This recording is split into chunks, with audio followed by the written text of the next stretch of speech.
Usually I just kind of make shit up as I go. I've been very fortunate in my career to have the opportunity to do some things that way above my pay grade. But I've been doing this for 30 years. So I've learned some things, some lessons, things went well, some things went bad. I help run ShmooCon. Heidi, who's here, is the person who runs the con. She's also my COO for Turngate, just to set the stage there. So Turngate, this isn't an ad, but more of a setup for why I wanted to give this talk. When you do cyber for as long as I have, I spend a lot of time with nerds like you, right? And Max in the last talk, I think, had it. He said something. He said, "I love JSON," and I'm like, that's only a thing a nerd says, right? But in general, like anyone who says that is like, I can look at JSON like it's the goddamn matrix, right? It just flows by. I can pick out the shit that I want, and it's meaningful to me as a nerd, and I understand it. I'm like, that's super cool. But if you take a kid out of college and be like, here's a bunch of JSON, you're basically Keanu Reeves in the beginning of the Matrix going, what the fuck is that, right? Like it scrolls by and it's got semicolons. Are those curly brackets? I don't even know how to type that shit. And it's really difficult to get people to transact on complex data sets when that's the presentation layer, right? And I'm getting old and non-technical, and I've realized that when I try to transact on new tooling, even though I think I'm reasonably smart from a cybersecurity perspective, I understand the basics, I'm not able to transact effectively in new tools, even when I understand the core concepts, because at the end of the day, we've made some really lousy tools that make it very difficult to do the things we're asking users to do. Yes. I do have 43 slides, and I'm on slide 2, so we're just gonna buckle up, and I'm gonna get there in a minute. Also, I'm the anchor leg, and so the anchor leg falls and breaks his leg and is dragging toward the finish line. You're just gonna applaud anyway, so I'm just gonna go slow and make it awkward, and it'll all work out. Anyway, one of the reasons I started Turngate was because we want to make, in our case, SaaS audit logs transactable by mortals, where mortals are people who aren't in this room, but necessarily like IT people, people who are new to security and that kind of thing. And it's caused me to focus a little bit on, hey, we need to just do a better job at large of making cybersecurity tools. So also want to go back. If you aren't familiar with the William Riker, how he sits down thing, you will never watch Next Gen the same. He always steps over the chair to sit down. He never sits down like a normal person. It's a great meme. Go look. There's like YouTube clips of Riker sitting, no H. That's the important part. The first couple things I want to focus on are the elephants in the room. One, there's been a lot of talk, especially on Twitter, LinkedIn recently, about whether or not there is a cybersecurity skills gap. And how big is it? How many jobs are addressable right now that aren't being filled? And it's some non-zero number, question mark, but is it really a skills gap, or do we have other problems afoot? I will say the quantification of the skills gap is trash, right? People are just making up numbers. I was the tech advisor to the Obama Commission on Enhancing National Cybersecurity in 2016, which you would think would be like this well-reasoned group of professionals thinking through hard domestic and foreign policy issues with respect to cybersecurity. We got to the skills gap problem that the commissioners wanted to address, and literally it was a 90-second conversation where they're like, well, SANS said it was this big, and this other report said it was this big, and the journal wrote a report that said it was this big. What do you want to do? And somebody literally says, we need to pick a number that's big enough to be scary, but not so big it's unrealistic. That was the amount of science that went into that estimate. Someone's like, 2 million? That sound reasonable? Okay. 2 million jobs, cybersecurity, boop, and it went in a report. It's like, holy shit, like we are not adults, right? We are just making this up as we go along. So when you see these numbers, 3.5 million people or whatever, it's all pretend. There's no real data behind it. Secondarily, and I've read this recently a couple times, and I've tried to think of, do I think it's true or not? Cybersecurity really isn't an entry-level job, right? We try to pretend it is, but in reality, there's a lot of context that we have to apply, especially today in the state of the industry, for people to be able to transact and do cybersecurity things. We were talking with a friend the other day, works for a fairly major organization, and their entry-level jobs require at least 4 years of experience, right? Junior. There's no college hiring occurring in that organization, and it just gets worse from there.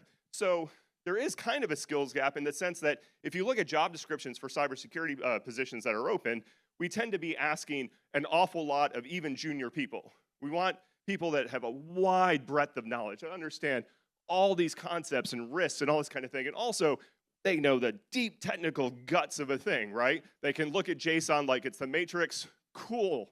They can also do NIST. They can do all these other things. And so that's kind of unicorn territory, at least it would have been a while ago.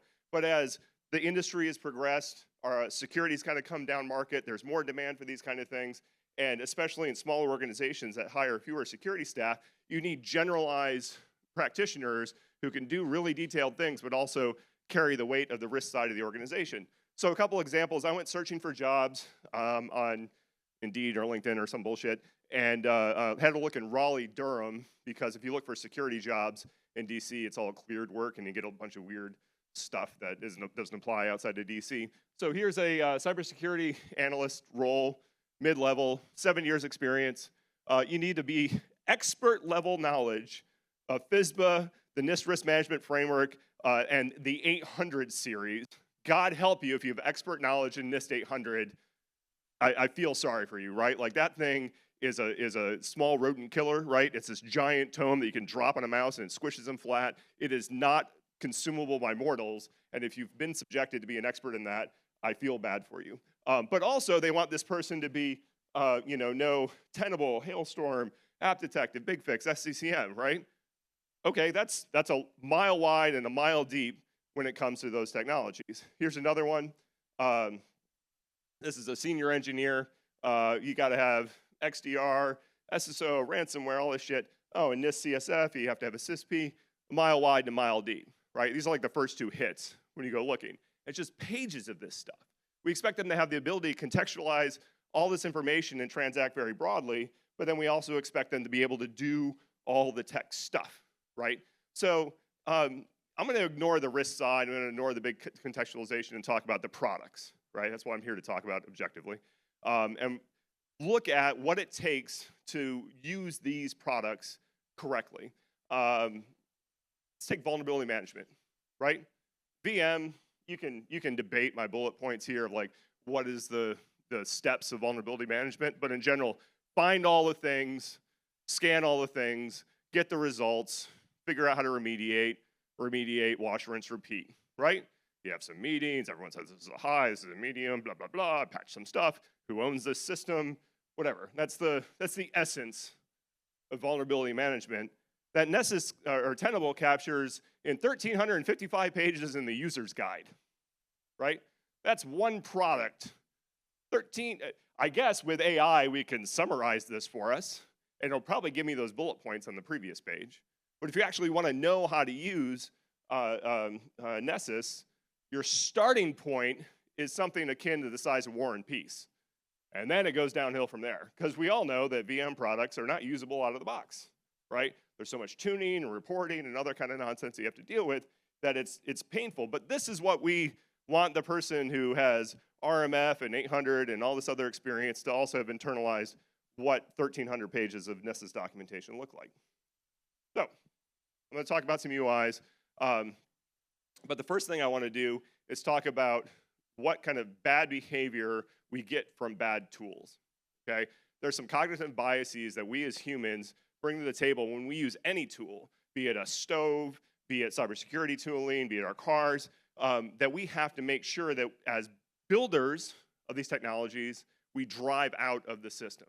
So the first bias I want to address, what movie is this from? What? No one? Agent Kuyan says Kobayashi on a busted up cup. Usual Suspects. There we go. Finally, we're engaged. All right, we found first gear. We're going to keep cruising. So this is Usual Suspects. How many people here have not seen Usual Suspects? Okay, we're going to spoil some shit for you. I'm sorry. But it's been out for a few weeks, so I don't feel bad about it.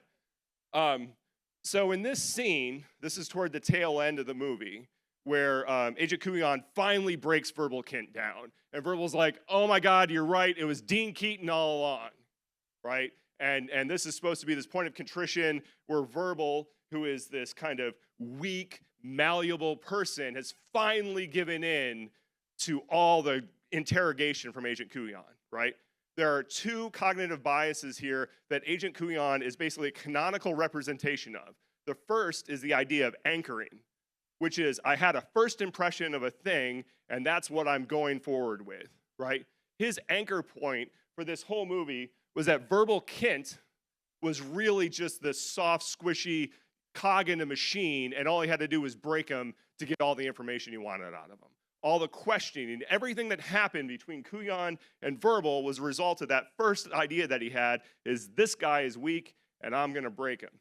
And then from that point forward, everything he heard from Verbal Kint was confirmation bias. He took it and it reinforced his view of Verbal, constantly. And then he got to this point, and he was like, got him, right? Completely confirmed all of his biases that he had about Verbal Kint. So to pop the bubble for the people that haven't seen this, turns out Verbal Kint was the mastermind the whole time. He's completely playing the whole situation. He makes up the story on the fly. It's either a masterful bit of cinema or a complete cliche, depending on how you write the review. But at the end of the day, Agent Kuyan got played by that guy, right?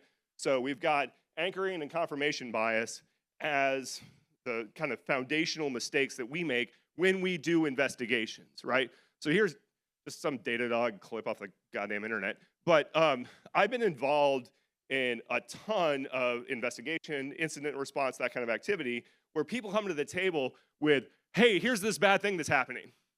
You're like, really? That's the thing you think? Yeah. And then I found all this information in Datadog that backs me up. And because I've gone through the rodeo a few times, I'm like, that doesn't seem right to me.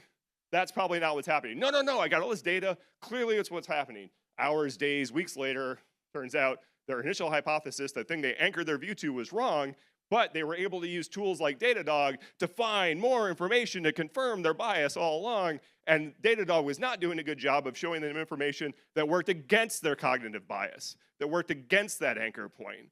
It's designed to reinforce the information that you think you already know, and from a cybersecurity investigation perspective, that is death, right?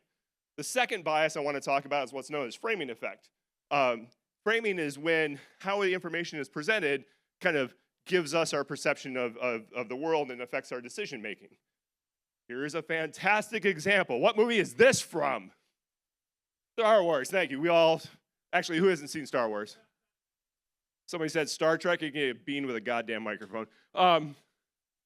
Vader betrayed and murdered your father. What did that do? That framed Luke's entire existence through the first movie, right? Everything he did was anger about Vader betraying and murdering his father. What if Obi-Wan instead had said, you know what? Vader's your father, but he was just a really different person back then, right? How would Luke have done things differently? I'd say it'd be pretty dramatic. It'd be like a redemption arc, like, oh, come here and give me a hug. No, don't cut my head off, just give me a hug, right? Like, they're gonna hug it out, and Vader's gonna be like, oh, I've done wrong, I'm sorry. But George Lucas is like, screw that, betrayed and murdered your father. Framing, right? Same thing, a little metaphorical, but you get the idea. Here's one in our world. You have 50 vulnerable hosts. We just had a big 9.9 come out the other day, and everyone's like, oh my God, this is going to affect so many hosts. Oh, the world is ending. Well, what if like none of them are connected to the internet and it's 50 out of 10,000, right? You got a vulnerable version of cups, runs on a few boxes that you'd like to burn to the ground anyway, none of them are connected to the internet. The sky is not falling, okay? But depending on how you frame that information from like the cups vulnerability, you're going to have very different decision-making processes that occur. And we have tools that give us information like this, but don't contextualize it like this to help me understand it. So when I'm presented with this first bit of information, I'm going to respond in a different way than with a second. And unsurprisingly, this applies to visual representation of data as well. So if you're representing data not just in prose, but with pictures, you can actually be more guilty of this, I think, than not. A few UI examples before we get into one specific to our domain. This is a Zoom screenshot. What state is Zoom in? Is the microphone on? Is the camera on? Yeah, okay. What state is Google Meet in? Is the microphone on? It is. Is the camera on? It is. And then we get to Microsoft Teams. Is the microphone on? As it turns out, it is. Is the camera on? Turns out it is. They actually changed this a few months ago so that they're more in line with everyone else, which instead of describing the action that you're going to take by pressing the button, you describe the state of those items, right? So you can envision a Microsoft designer being like, I'm going to make a button that says, when you click on me, I'm going to mute it.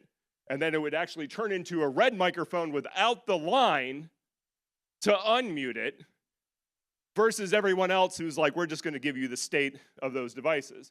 And I know, like, whenever I went between Teams and anything else, there would always be at least one part where I'd be like, fuck, where I like clicked on the mute, except it didn't mute and unmuted, and I swore at it, and I was unmuted, and everybody on the call heard me swear. I was like, damn it, sorry, and then I would mute the thing. So, which way is this pointing? Some of you know the answer to this, but which way do you think it's pointing?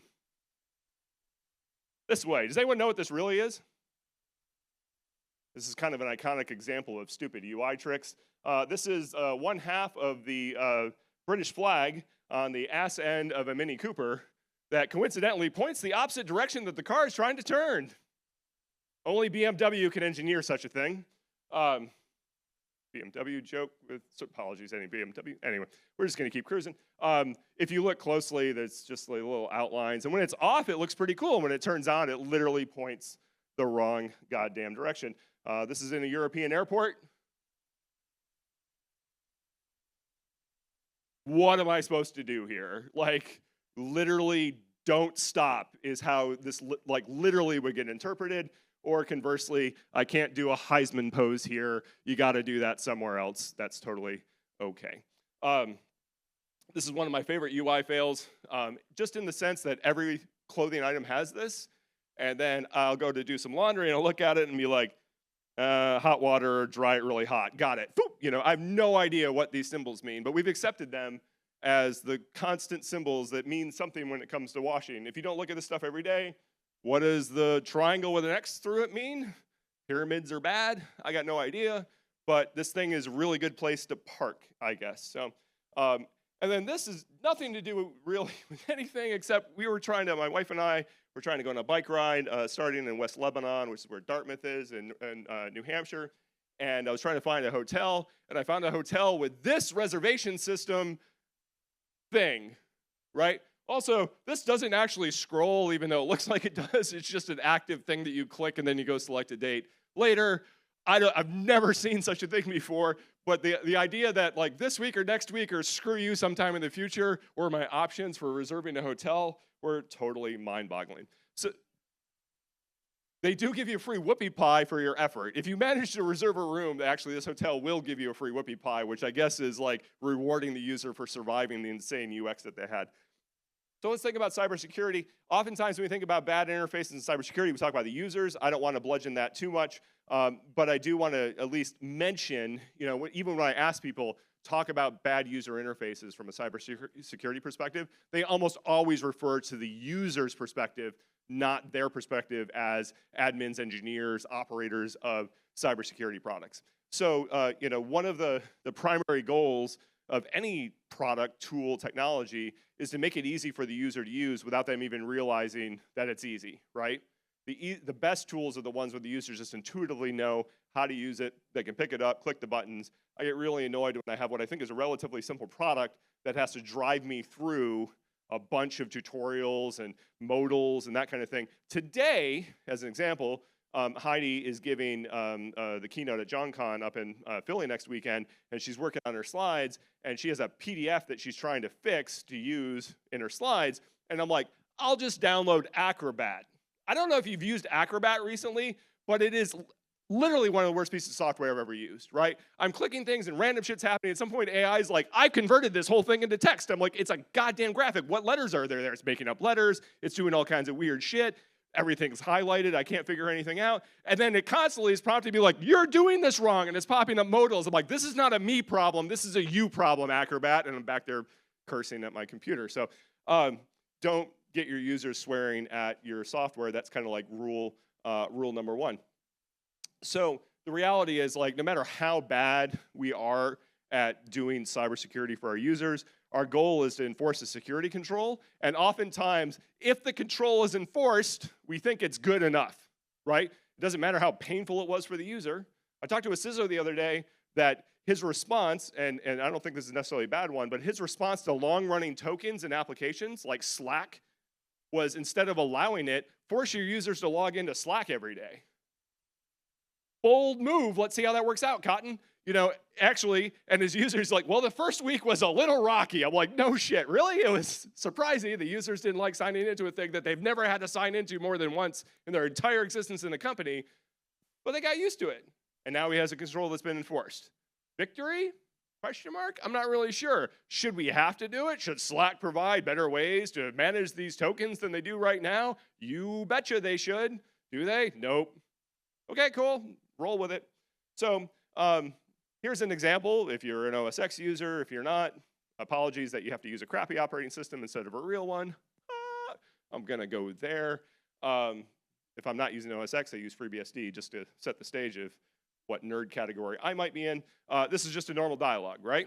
Clear call to action. Do you want to do this thing? Here's this blue, their standard. This is the default. If you hit enter, this thing happens, and I just want you to hit enter, and that's why it's blue, and that's why it's highlighted, and all this kind of thing. There's this gray thing. If you screwed up, you can click the gray thing, right? Standard dialogue. Except when I want someone to do Touch ID, things have just left, right? Whatever design principles Apple had left the universe when they decided to do Touch ID, because the call to action is now fingerprint with the logo of the thing that prompted you. No question, no anything. They've Touch ID'd a verb now, right? Touch ID. There's actually other dialogues that say use Touch ID, but in this case, it's just Touch ID. I've made up a new word. Do you like it? And then the blue default button is actually to not do any of this, but just use your password instead. At least once a day, I go to use this dialogue. I hit enter. I'm like, damn it. And then I have to type in my password instead of using Touch ID. Like, I've been using OS X since, actually, Server in 1999, and I am a believer of it, but this is the kind of thing that makes me want to throw my laptop in the trash. Every day, my brain is short-circuited to click enter when I see blue, and I don't touch my little thingy in the corner. There's lots of user land bad behaviors and passwords. I actually don't want to touch on that because we've been down that road. I do want to look at the tools that we use, right? Let's take a look, because arguably that was the nature of this talk. I've been through 3/4 of it already, and we actually haven't talked about the tools we use. So email security gateways, Proofpoint, Mimecast, that kind of thing. Who here administers ESGs or has administered ESGs? Handful. What do you think the #1 thing you do when you administer an email security gateway is? What? Send spam? Yeah, that's what you do. You just abuse your own MX record. Most of the time, from my experience, you're blocking emails, right? The user submits a thing, they complain, you gotta block an email, block an email. Once it's configured, your whole life is just blocking emails because users can't figure out how to use their own tool that is provided to them to block the email, so you block it yourself. Block email, block email, block email. So that's what we wanna do. So let's look at Proofpoint. How do we block an email? Well, first I gotta go to my dashboard. So I gotta log in, I gotta go through these things. Now I'm at a dashboard, and then I gotta click on email, not anything else. Also, I don't know what else Proofpoint does other than email, but there's an email button that's discrete from everything else. Does it have a verb? Does it say anything else? Just email. It's like, no shit, I'm in Proofpoint, you jerks. Like, okay, whatever. So I click on email, and now I gotta click on sender lists, because that's a common nomenclature that we all use every day, right? Not filter policies, that's something different. Sender lists. Kind of arcane, but once you get used to it, you're like, okay, I'm only 3 clicks into this thing. Now I'm presented with this screen that has these giant text boxes in it that go all the way across for an email or a domain name. And it says the blocked sender list and then safe senders.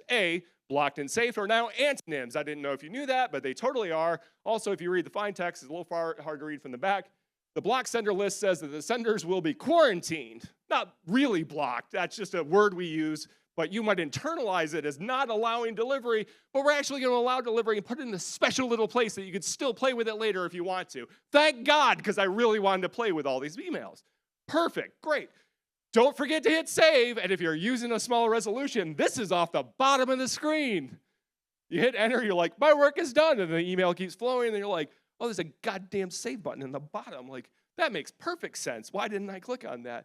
And then my favorite part of this is if you want to see all the things that are blocked and just add to a list serially or see if this thing's already been blocked, that's somewhere else completely. Completely not available in that part of the UI. You got to go back out, go to the filter list, whatever. It is nonsense to block an email in these products, even though it's what we do every single day. You should log in. The first thing it should do is like, are you trying to block another email? Cool, just put it in this box and I'll do it for you. Awesome. Anything else? No? Peace out. One click, done. Now what happens? I got to click 3 times, right? If you had tooling, run real-time user monitoring tooling that watched what users did with your product, you could update it all the time. This person does something different. I could prompt them for the thing that they want to do. Oh no, no. It's halfway down the sidebar under email, just in case we start doing, I don't know, video streaming as a side gig. Jerks. Postfix, this is a bit like reading the Matrix, but it's actually not so bad. One file in Etsy postfix, yeah, tag it in the end and run postmap and it gets blocked. You can write a little script so it automatically runs postmap when you're done. I'm not saying this is intuitive, but I am saying it is one step to add a user to a block list in postfix versus whatever nonsense we do in Proofpoint. So, Falcon, any CrowdStrike users in here? Any CrowdStrike employees in here? Okay, sweet. I'm not trying to slag on you about, the thing, but rather I'm going to poke on your product instead, so it's a new bit of anger. So this is the sidebar for the Falcon endpoint product. I've got dots of yellow and blue over some of the icons without any rubric to understand what that means. I still actually don't know what blue means. I thought the yellow was you can buy this shit, right? Because a lot of these will try to up-level you and get you to buy on the fly. It actually just meant new, because I hadn't logged in a while. Cool, thanks for that. What's the difference between a policy and a rule group and a firewall? If I were to say, hey, can you modify the policy in a firewall? I'd be like, yep. Can you modify the rule group in a firewall? I'd be like, sounds like a weird word for policy, but I think I can. What's the difference? I don't know, click and find out. Is it meaningful? Who knows, right? Why is this a verb? I have configure here. I have nouns up above at the top level things. Why is this a verb? And don't all these other things configure? Well, some of them do. Some are just viewers. Why is this discrete? What Venn diagram should I draw to understand what's under the configure tab? Who knows? Just click. How hard can it be? It's just a UI. Click. And then there'll be levels below that, and then you click again. This seems like a thing that we would want to do, right? I have so much spare time that I get to click around on my UI to figure out what lives where. There's a nav bar at the top to make my life easy, so if I go too far in my clicking adventure, I can go backwards, except that I can only go backwards part way. I can't go backwards to this top level thing if I want to go figure out what the hell rule groups are or look at activity. It's not up there, even though it says firewall, which is this level. Why? Who knows? It's a mystery. You have spare time. You're a security analyst and have nothing better to do with your life than go, what the fuck am I supposed to click on? Ah, it's so exciting. Do you think they think about this when they design the product? No. Why? It's a mystery. Also, some of you will know what this is.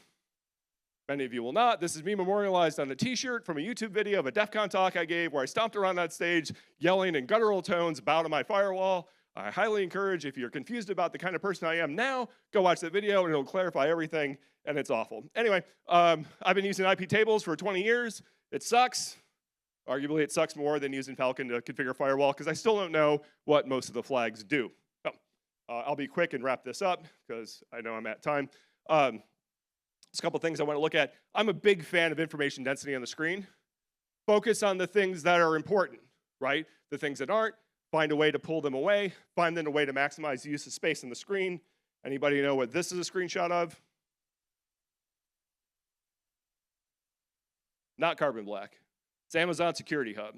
If you want to know AWS Security Hub, you want to know your security posture, whatever, it's a decent tool. It's free when you use AWS. Plug a bunch of stuff up to it, whatever. So this is Security Hub. Let's look at the white space for a second. There's a lot of it. This is all white space. Largely repetitive too, right? What's the thing I'm trying to transact on this screen? This description and title of a finding. What is it?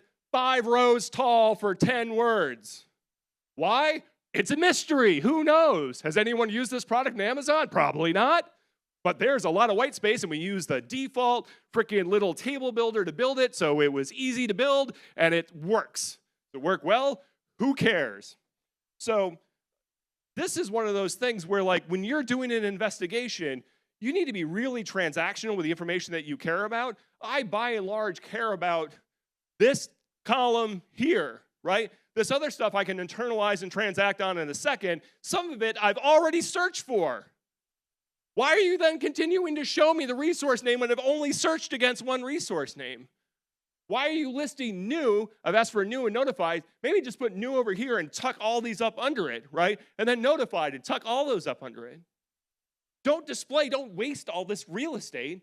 It takes up space and it gets in the way of like seeing more than 3 findings at a time. If you've ever used Security Hub, there's like 1 billion things you've done wrong in Amazon. That's the subtext, right? And you need to fix them all. This gets you 3 at a time. Anybody know what this is? It's your turn to say carbon black. Who said carbon black? Carbon black. It is carbon black. Any carbon black employees here? Anyone who used to work at carbon black until the thing? Sorry, VMware, Broadcom, evil, snake people took over or whatever. So, I don't know if they're paying by the point size, but some of this stuff is unreadable at any normal font or any normal resolution. So you get this big graph with a lot of white space and little tiny words at the bottom. Useful? Not particularly. My alert volume's gone down. Good or bad? I hadn't thought about it like that before. Has someone turned off a bunch of things? Or are we just doing better? I don't really know, but there sure is a line that gives me a graph that says things have gone down. What about this? Malware that was prevented. Well, could you help me understand what wasn't prevented? That would be like kind of cool and important. Also, why is that number not match those numbers? When I prevent malware, it's literally not an alert. If I'm designing a security program, I don't want malware to get anywhere close to the fact where carbon black has to stop it, right? That's my last line of defense of a really bad day. And so if things got to my last line of defense from a really bad day, I would really like to know why.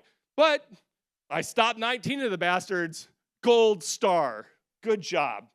Keep going, doing what you're doing. Why is this important? Okay. All these tools require highly specific training. They're not conceptually hard to use, but we've made them awful to transact on. How many people use the dashboard of your security product as your starting point for anything? Never. You get to the dashboard and the first thing you do is click away from the dashboard. Don't give us dashboards. They're useless. Give us the things that we want to do every day. I spoke with one of the early designers of a large SIM product, and he said, our goal was to basically surface the 5 things the analysts needed to look at every day to give them something to transact on. I was like, have you ever found a bored analyst that was looking for yet another list of things to do? Well, no, not really. I'm like, yeah, they're looking how to do their job, not more things to do for their job. Help them do their job better. And the reality is, poor UIs leads to bad outcomes. Sometimes it's a misinterpretation of understanding the data. It's lacking contextualization leads to bad decisions. In my case, I inadvertently disabled every USB device in my entire enterprise in S1 because I didn't understand the UI.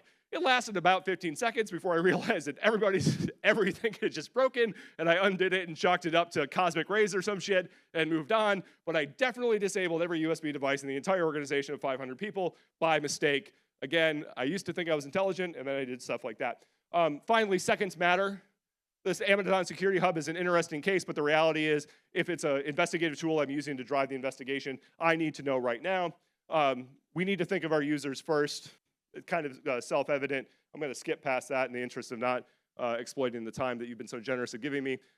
What I do want to emphasize, though, is we need to make products that are hard to use wrong and easy to use right, and those are 2 different things. We've made products that are meh in both categories, and at best, they're hard to use wrong, but they're still hard to use right.